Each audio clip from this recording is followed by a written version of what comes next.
Hola, ¿qué tal? Y bienvenidos a otra sección de Conversando con. En este caso nos brinda su experiencia el doctor Freddy Escobar, que es socio del estudio de abogados Lazo y de Romaya, al cual le vamos a realizar una serie de preguntas de acuerdo a su experiencia práctica en temas de contratación corporativa. Muy buenos días, gracias por su tiempo, ¿no? Le procedo a realizar las preguntas. Sí.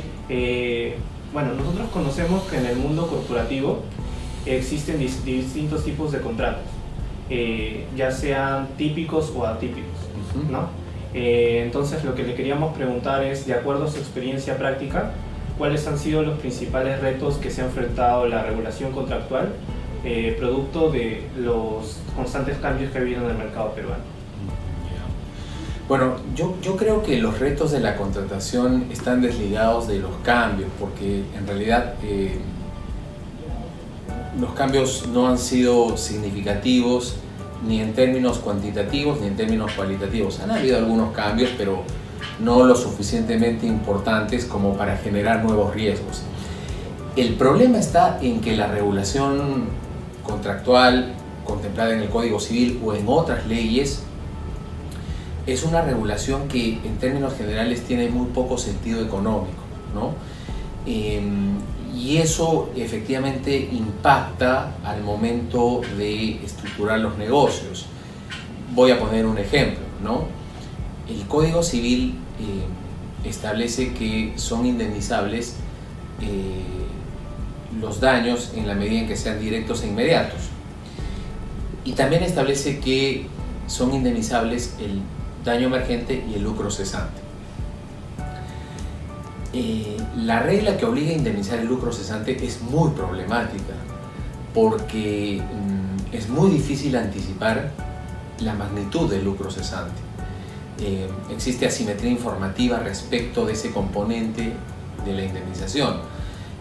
Entonces, todas las empresas que quieren realizar contratos en los cuales el incumplimiento siempre está presente en términos de riesgo, negocian arduamente para eliminar esa regla, ¿no?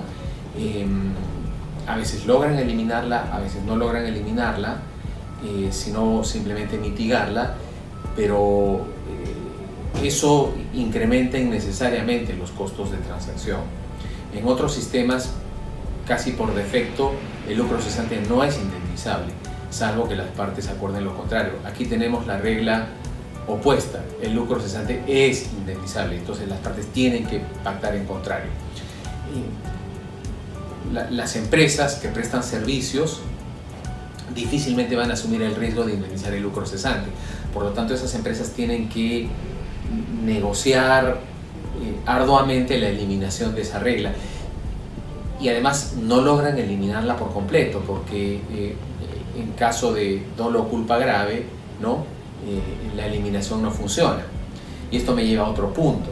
El Código Civil penaliza el dolo como si el dolo fuese nocivo per se, y no es así.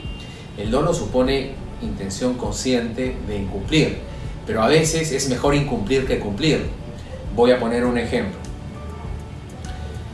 Si mi costo de producción asciende a 100, yo puedo pactar un precio de 120, ¿ok? Pero si estoy ejecutando el contrato y ese costo de producción se incrementa por alguna razón a 150, el contrato me genera pérdidas, ¿ok? Pero ¿qué ocurre si mi competidor todavía puede producir a 120? ¿No es mejor para mí, para mi contraparte y para el mercado en general que yo incumpla el contrato y le pague una indemnización a mi contraparte que le permita contratar con mi competidor? Por supuesto que es mejor. Si yo incumplo el contrato consciente y voluntariamente, no afecto a mi contraparte porque mi contraparte puede contratar con mi competidor a 120. Incumplir el contrato de manera dolosa simplemente lo que hace es limitar mis pérdidas. Yo voy a perder, no voy a ganar en ningún escenario. Si mis costos de producción ahora son 150, yo voy a perder. La pregunta es, ¿debo perder 50 o debo perder 20? Lo más eficiente Y lo más justo también, en términos morales, es que yo solamente pierda 20 si es que con eso no voy a afectar indebidamente a mi contraparte. Entonces, yo debería poder incumplir de manera dolosa el contrato, porque en este caso lo único que quiero es limitar mi pérdida sin afectar a la contraparte. El código, sin embargo, penaliza el incumplimiento doloso, asignándole mayor responsabilidad al deudor. Entonces, las reglas contractuales contempladas en el Código Civil claramente no responden a un entendimiento ni de las reglas de la economía ni de las reglas de funcionamiento del mercado, ¿no? Y también pasa lo mismo con reglas contractuales contempladas en otras leyes. Entonces, yo creo que el gran desafío que tienen las empresas cuando estructuran sus contratos no son los cambios que se han producido recientemente, sino los códigos y las leyes que tenemos en el país desde hace mucho tiempo. Ok, la siguiente pregunta que le queríamos realizar iba en cuanto a cómo se realiza la asignación de riesgos cuando hablamos de contratos tecnológicos, no los smart contracts, y cómo es distinto ello al caso de la asignación de riesgos de un contrato habitual. Mira, esa es una pregunta difícil para mí porque yo no soy un experto en contratos tecnológicos. De hecho, yo desconfío de los contratos que ofrecen las plataformas, y no por un prejuicio, sino por mi experiencia. Quizás esos contratos sirvan en algún segmento del mercado, seguramente sí, porque de lo contrario no se ofrecerían. No sé si se usan mucho, la verdad es que desconozco, pero lo que sí sé es que en el mundo de los negocios los contratos suelen ser individualizados, suelen ser hechos a la medida, ¿no? ¿Y esto qué cosa significa? Significa que las partes necesitan negociar una buena parte de las cláusulas que esos contratos contienen. Estoy de acuerdo que algunas cláusulas son muy estándares y no requieren ser negociadas. Por ejemplo, el arbitraje ahora es muy común y las cláusulas arbitrales son estándares y en general las empresas las adoptan sin necesidad de revisión, ¿ok? Pero las demás cláusulas se negocian una a una. En un financiamiento, en una adquisición, en una concesión, se negocian el 90% de las cláusulas y por una razón muy sencilla, porque está claro que en cualquiera de estas operaciones hay un mapa de riesgo general, ¿no? En ninguna operación las partes van a descubrir, en términos generales, riesgos adicionales. Los riesgos están ahí y se conocen por los actores del mercado. El problema está en que cada empresa tiene un apetito distinto respecto del riesgo. Entonces, hay empresas que responden de distinto modo a ese mapa de riesgos y quieren caminar de distinta forma dentro de ese mapa de riesgos. Por lo tanto, discuten desde las definiciones que los contratos, incorporan, hasta las reglas en caso de incumplimiento, ¿no? Y voy a poner un nuevo ejemplo. En los contratos que las empresas celebran de financiamiento, de adquisición, de concesión, qué sé yo, suelen existir declaraciones y garantías, ¿no? Las partes suelen declarar y garantizar la veracidad de ciertas situaciones para inducir a la respectiva contraparte a celebrar el contrato, ¿ok? Yo noto que las empresas en general discuten con cierto detalle cada una de esas representaciones y garantías porque saben que ahí están asumiendo un riesgo. Y tienen distintas estrategias para discutir esas declaraciones y esas garantías. Algunas intentan, reducir el ámbito de aplicación de esas declaraciones o de esas garantías. Otras intentan condicionar la exigibilidad de esas declaraciones y garantías a ciertos hechos futuros. Otras intentan limitar los remedios ante el incumplimiento o ante la falsedad de esas declaraciones y garantías. En fin, hay distintas estrategias. ¿Pero por qué discuten?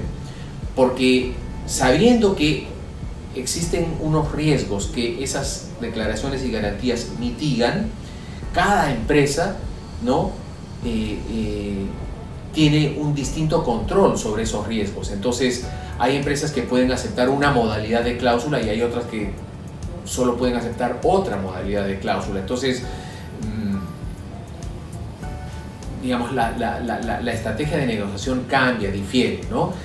Yo tengo la impresión de que los contratos ofrecidos en las plataformas son contratos estándares que obedecen a los resultados del análisis de la data, ¿no?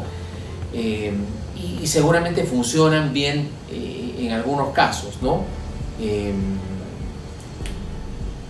Pero cuando se trata de tomar financiamiento, de adquirir una empresa, un negocio o de otorgar una concesión, mi experiencia me indica de manera uniforme y sostenida que las partes negocian el 90% de las cláusulas, no porque no sepan de que existen una serie de riesgos que requieren cubrir, sino porque básicamente tienen distinto apetito al riesgo.